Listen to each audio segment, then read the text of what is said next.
Alors, dans ce module bonus, nous allons rapidement revenir sur la mise en forme de ce tableau-ci. Donc, je vais juste prendre le soin de le copier, de le déplacer dans la feuille 11.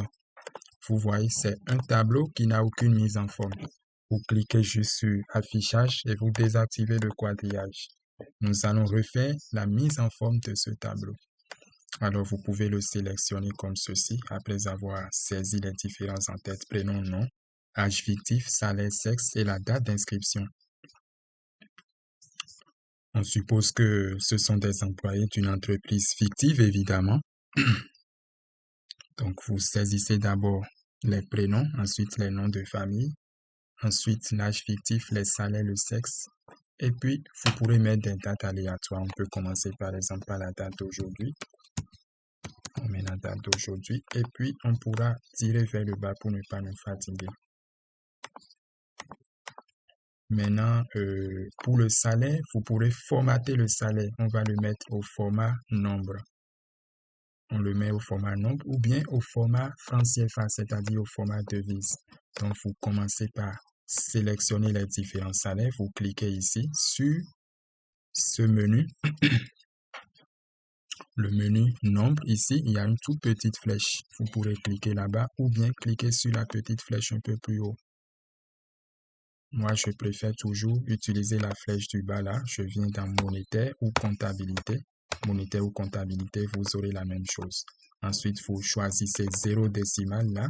Vous cliquez sur symbole et recherchons le symbole franc CFA en utilisant les flèches directionnelles. Voilà, on recherche le symbole franc CFA. Voilà, il est là, franc CFA. On le sélectionne et puis on clique sur le bouton OK. Voilà, nos valeurs maintenant sont bien sélectionnées.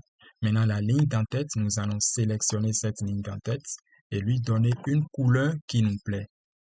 Donc, je vais choisir cette couleur-ci. Voilà, je vais choisir un fond d'écriture blanc et en gras et je vais augmenter un tout petit peu la taille. Voilà.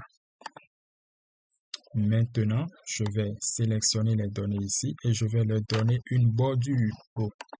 Voilà.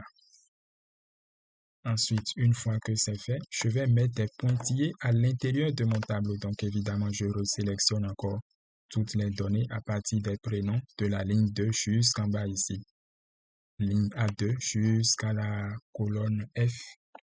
Donc, la plage ici, c'est la plage de A2 jusqu'à F6. Donc, on sélectionne, on clique sur le bouton bordure, on vient sur haute bordure. Une fois qu'on est sur haute bordure, on va sélectionner le style pointillé. Ensuite, on sélectionne la couleur qui correspond à la couleur de notre en-tête. On clique sur les pointillés. Ensuite, on clique sur le contour intérieur. Et une fois que c'est fait, on valide. Voilà. Donc, ainsi, nous venons de mettre en forme notre tableau. Magnifique, n'est-ce pas? Donc, vous pourrez maintenant insérer ici une formule somme pour calculer la somme automatique de ces salaires. Vous pourrez cliquer ici directement ou bien vous pourrez cliquer là, faites égal, vous tapez la formule somme et vous sélectionnez les différents montants. Voilà. Vous pourrez le mettre en gras, mettre cette couleur à nouveau et puis mettre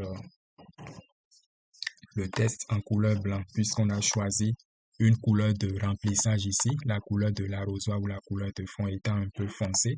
Nous pouvons choisir une écriture de couleur plus claire qui va être visible sur la couleur foncée. Voilà, donc lorsque vous avez des dièses, il vous suffit juste d'augmenter un tout petit peu la largeur de vos données pour qu'elles soient lisibles. Et voilà, nous avons fini le formatage de notre tableau.